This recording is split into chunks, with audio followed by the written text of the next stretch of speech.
Assalamualaikum warahmatullahi wabarakatuh. Halo semua, perkenalkan nama saya Putri Nita. Saya sebagai moderator kelompok 8 yang akan memaparkan materi dengan mata kuliah Bahasa Indonesia yang berjudul Pengantar Teks Proposal dan Sistematika Penelitian dengan dosen pengampu Prof. Dr. Hajah Hasnah Faizah, ARM HUM. Sebelumnya, izinkan saya memperkenalkan anggota kelompok saya terlebih dahulu. Yang pertama ada Nur Afita Mulia, yang kedua ada Nur Indriani Safitri, dan yang ketiga ada Putri Juwita. Yang terakhir tentunya ada saya sendiri. Oke, baiklah, langsung saja kita ke materi yang pertama yang akan disampaikan oleh teman saya. Perkenalkan, nama saya Nur Afita Mulia dengan NIM 2501181. Di sini saya akan menjelaskan tentang teks proposal. Teks proposal adalah suatu dokumen rencana kegiatan yang disusun secara sistematis dan terperinci. Rencana tersebut bertujuan agar pihak yang berkepentingan dapat memahami dengan baik, memberikan izin atau menyumbangkan dana supaya kegiatan tersebut bisa terlaksana.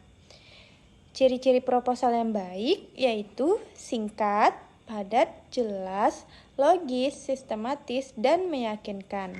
Berikutnya, ada tujuan dan fungsi teks proposal. Tujuan utama proposal adalah mendapatkan persetujuan izin atau dukungan dana dari pihak lain untuk suatu rencana, kegiatan, proyek, penelitian, atau usaha.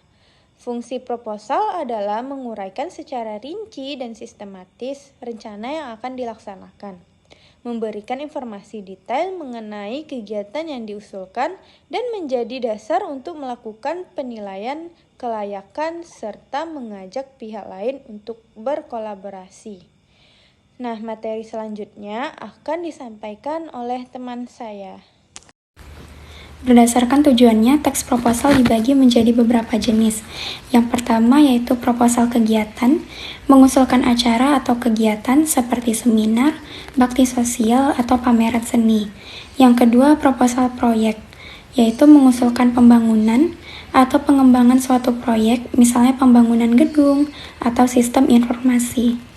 Yang ketiga, proposal penelitian, yaitu mengajukan rencana penelitian ilmiah untuk mendapatkan persetujuan atau pendanaan.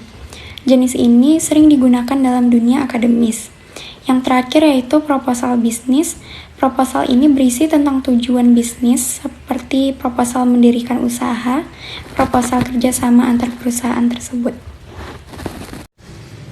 Proposal penelitian adalah jenis dari salah satu karya ilmiah yang memiliki tujuan untuk dapat mengusulkan sebuah capaian penelitian, baik itu dalam bidang sains maupun untuk kepentingan akademisi, serta berharap supaya sponsor mendanai kegiatan penelitian itu. Fungsi proposal penelitian adalah untuk mendapatkan persetujuan, menyampaikan sarana penelitian secara sistematis dan meyakinkan, serta menjadi sarana untuk memperoleh kebutuhan dana dan sumber daya lain yang diperlukan untuk melaksanakan penelitian. Proposal juga berfungsi sebagai paduan atau kerangka acuan bagi peneliti agar penelitian dapat berjalan sesuai rencana, terarah, dan menghasilkan bukti serta pengetahuan yang bermanfaat. Baiklah, di sini saya akan menjelaskan tentang karakteristik proposal penelitian. Yang pertama, ilmiah. Proposal penelitian disusun berdasarkan kaidah dan metode ilmiah, bukan hanya opini semata. Yang kedua, sistematis.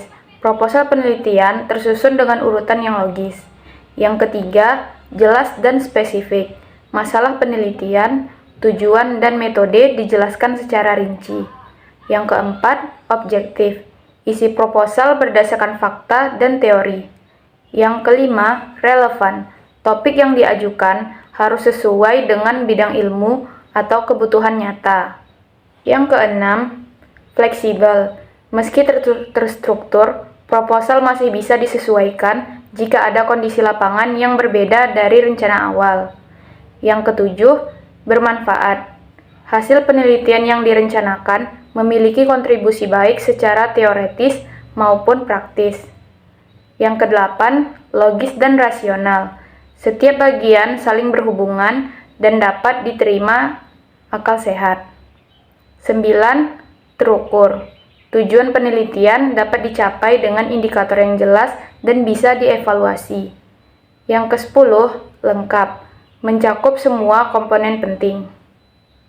Baiklah, materi selanjutnya akan dijelaskan oleh teman saya. Baiklah, di sini saya akan menjelaskan tentang sistematika proposal penelitian, yaitu ada 3 bagian, bagian awal, bagian inti, dan bagian akhir. Bagian awal itu yaitu halaman sampul, halaman judul, lembar persetujuan, kata pengantar, daftar isi, daftar tabel, gambar, dan lampiran.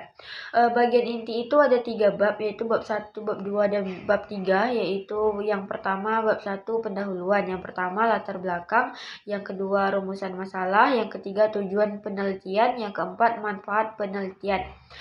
Yang bab 2 itu ada tinjauan pustaka. Yang pertama adalah menjelaskan teori-teori relevan, yang kedua hasil penelitian terdahulu, dan yang ketiga ada kajian-kajian terkait dengan topik penelitian.